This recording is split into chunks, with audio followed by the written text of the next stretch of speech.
ഭയങ്കര ബഹളും ഭയങ്കര കൂട്ടും. അപ്പൊ എന്ത് ചെയ്തെന്ന് വെച്ച് കഴിഞ്ഞപ്പോ പുള്ളി പറഞ്ഞു, വാടി നമുക്കിനി TV വരുമ്പോ കാണാം എന്നും പറഞ്ഞങ്ങോട്ട് വിളിച്ചോണ്ടോയി.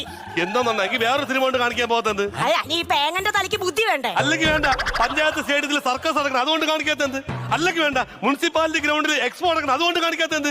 എടാ നിന്റെ ഈ കണ്ണാസും പെട്രോളും ആടാ? ഇല്ല എന്റെ കയ്യിലൊന്നുമില്ല. നിന്റെ വായിന്ന് വരുന്നെല്ലാം പെട്രോൾ വർത്താനമല്ലോ. അതാണ് സംഭവം. അങ്ങനെയല്ല, ഞാൻ എന്റെ ലൈഫ് എടുത്ത് നോക്കിക്കഴിഞ്ഞാൽ എന്റെ ഭാര്യ എന്ത് പറഞ്ഞാലും ഞാൻ ആഗ്രഹം സാധിച്ചു കൊടുക്കുമായിരുന്നു. അവള് സിനിമയ്ക്ക് കൊണ്ടുപോകാന്ന് പറഞ്ഞാൽ സിനിമ കൊണ്ട് കാണിക്കുമായിരുന്നു. അവള് പാർക്കിൽ പോകണമെന്ന് പറഞ്ഞാൽ പാർക്കിൽ കൊണ്ടുപോകുമായിരുന്നു. അങ്ങനെ എന്ത് പറഞ്ഞാലും ഞാൻ സാധിക്കുമായിരുന്നു. ഡൈവേഴ്സിന്റെ കേസ് എന്താണെന്ന് വെച്ചാൽ ഈ മാസം 27-ാം തീയതി. അത് നിന്റെ കാര്യം നോക്കാന്ന്. എന്നാ ഗാലറിയിൽ നിന്ന് പറയാൻ നമുക്ക് എളുപ്പമാണ്. അതേ നടക്ക്. നിങ്ങൾ കാര്യം പറ. എടാ അയാളോട് സംസാരിച്ചിട്ട് ഒരു കാര്യമില്ല. ഈ സിനിമയ്ക്ക് കൊണ്ടുപോകാത്ത കേസ് മാത്രല്ല മോനെ, വേറെയും കൊറേ പ്രശ്നം. ഞാൻ പറയും എനിക്കൊരു സ്വാതന്ത്ര്യം ഇല്ലടാ. അതായിരുന്നു ഞാൻ എല്ലാം വിളിച്ചു പറയുമായിരുന്നു. എടാ എനിക്കൊന്ന് ഇൻസ്റ്റയിൽ ഇടിക്കാൻ നിവൃത്തിയില്ലടാ.